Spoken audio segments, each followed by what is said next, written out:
1945.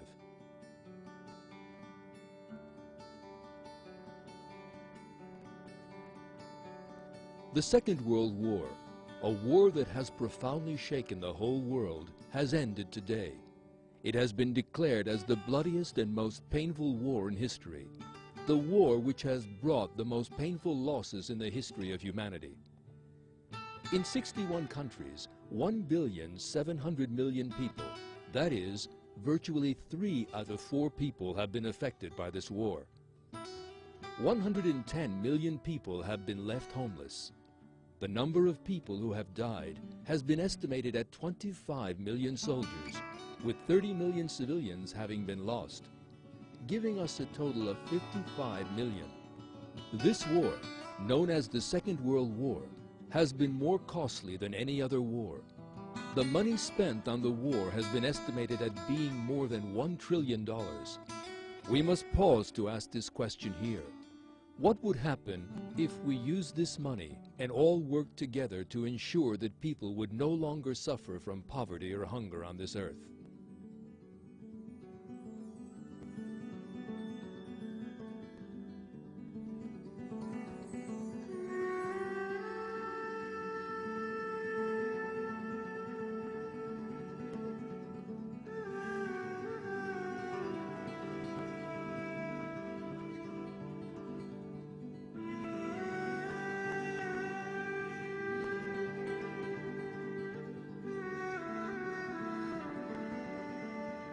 Is the only thing humanity knows how to destroy and kill? Is it not possible that we could form a community to defend peace and positive thoughts on earth? Would it not be possible for us to take constructive and positive steps that include all of humanity? Maybe it was these questions that were racing around in the mind of this shepherd boy as he took his sheep out to graze on this plateau in eastern Turkey in the 1940s. Every child dreams, but only gifted children are brave enough to pursue their dreams. The child on the plateau of Erzurum was not an ordinary child. He loved to read and to think. These were the things most important to him. His teachers also noticed that he was different from the other children.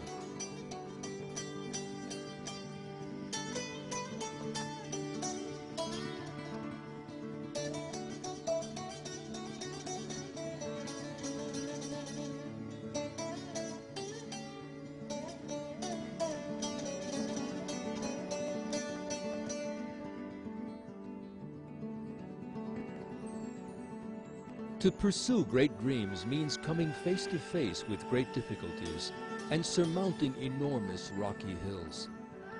Fethullah Gulen's life is woven from problems and strife.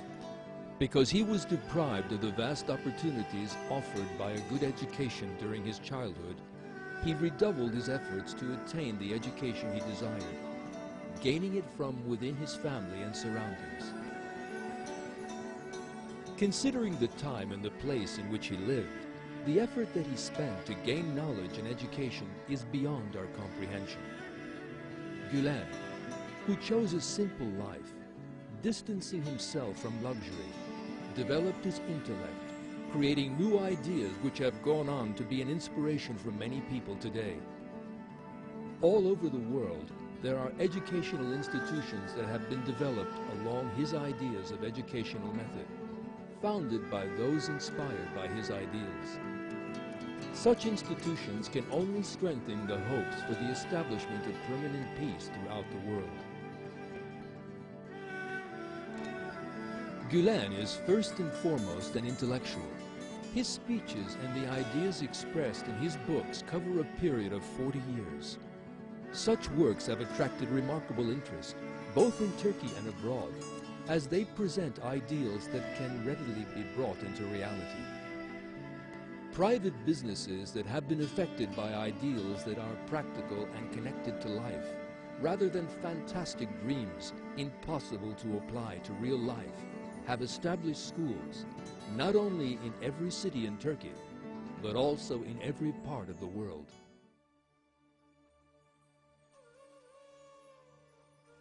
Today, we can see the graduates of these institutions coming from different regions of the world, having grown up in different cultures, yet still having an astounding concordance and unity, working in a leadership of wisdom and science in these schools throughout the world.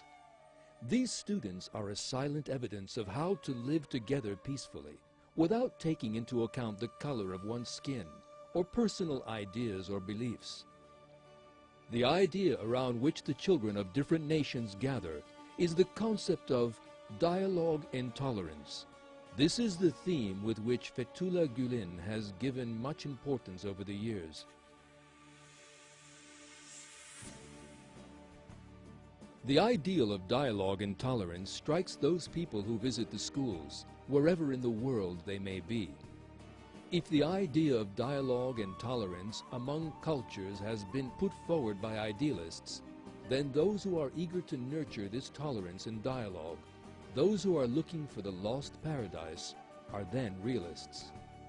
We can rest assured that dialogue among civilizations and peace in the world are no longer a dream. As an intellectual, Fethullah Gulen has been a source of inspiration for organizations in which different people from different political and cultural backgrounds have gathered together in a warm embrace. This phenomena began to occur in the 1990s. As an authority in Islam, he invited the authorities of other religions to meetings that were set up within the mosaic of the religions that stretch over the history of time. He stretched out his hand with love, and he was not ignored. Pope John Paul II, the Chief Rabbi, Eliyahu Bakshi Doran, and Patriarch Bartholomeos have been of those who have declared that Paradise Lost is known as peace on earth. Together they have all opposed the thesis of the clash of civilizations. Today, not only are religious authorities giving support to the message of Fethullah Gulen, also scientists and intellectuals living in various parts of the world have backed his call. Because his ideas for peace for the world are moderate and reasonable, they have begun to be debated in intellectual settings throughout the world, saving them from remaining mere words and taking them beyond mere organizations. Today, in schools in different regions of the world peace is alive because of these ideas. So what is Gulen's message that affects so many people to such a great extent? What does he talk about, and what makes those around him embrace his message? He has many brief sayings, applying to both individuals and for society. Here are some examples. People should act as a prosecuting lawyer for their own bad behavior and a defense lawyer for the mistakes of others. Open your hearts as wide as possible. Let them become oceans. Love humanity and renew with faith. Become closer to every heart. Do not permit any heart to be gloomy or distant. Treating love with love and enmity with enmity is the most distinguishing characteristic of a heart that is overflowing with faith. Hating everyone means that Satan has grasped one's heart. Love humanity. Admire humanity.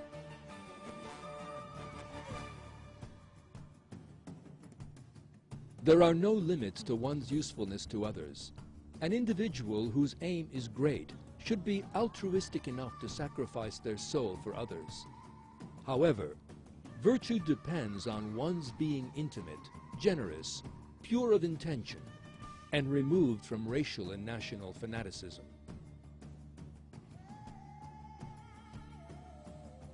Nations whose youth have been well educated are candidates for improvement. On the other hand, the decline of those nations which disregard youth is inevitable.